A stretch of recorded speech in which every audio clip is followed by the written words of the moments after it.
Diego from Malta writes to me and he says, "Hey Paul, I became a fan of your videos. Great content." Thanks, Diego. Keep them coming.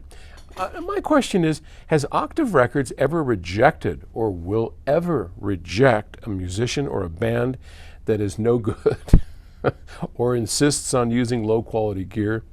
And is there any particular music genre that you won't get into? Well, have we? Yeah.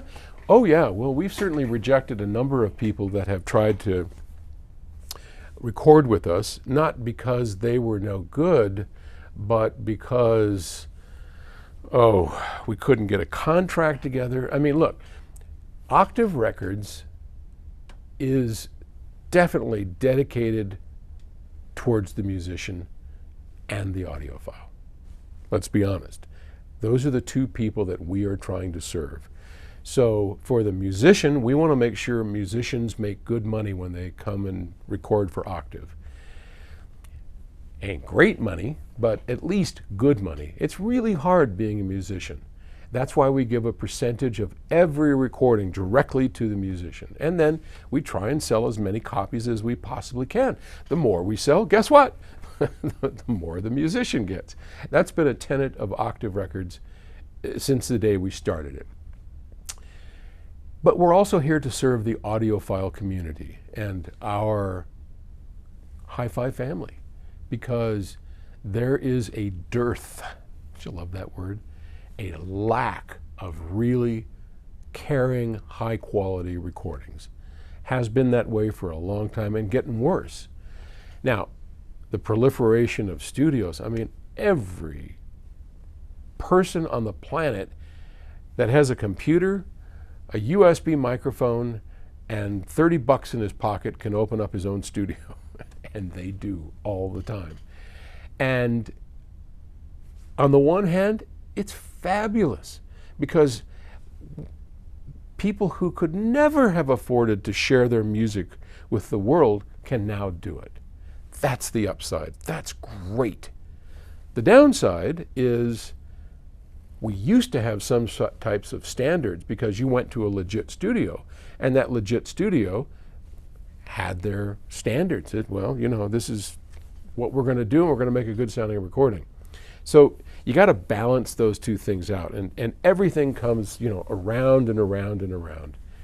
So we want to make sure that the recording quality of Octave Records is always honored. And we've had a few musicians who have said, nope, there's no way we're letting you touch a mix. There's no way at all. You're not mixing anything that we're doing. This is us, this is our sound. We like a grungy sound, we like this or that. We like it, you know, compressed or dynamic. We got to say, thanks, but no thanks. Can't do it. In a couple of instances, which has been interesting, and you might see the results of this here in a few months.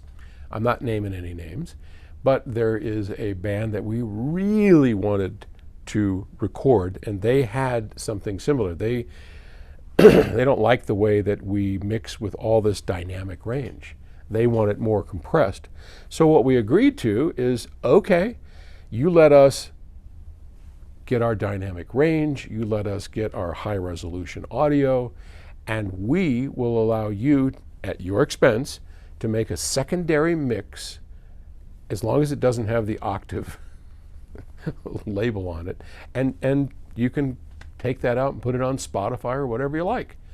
And I'm not big on that, but we did it because the band is spectacular. And stuff like that's probably going to happen from time to time. Not everybody has the same wants and likes as we do. I mean, not that many musicians are into high resolution, high bandwidth audio. I get people all the time going, are you nuts? Do you know how much, I mean, when we do a 256 DSD recording, the stereo mix, just the two channels of stereo mix, run about 8 gigabytes. 8 gigabytes. Now, a CD is 750 megabytes. So put that in your pipe and stuff it. Bandwidth is huge, and we can get into it all day long, of which I'm not going to do, about whether it's necessary or not. I mean, once you hear high resolution DSD, ain't no going back. So, all right, anyway, enough rambling on. I'll talk to you later. Bye.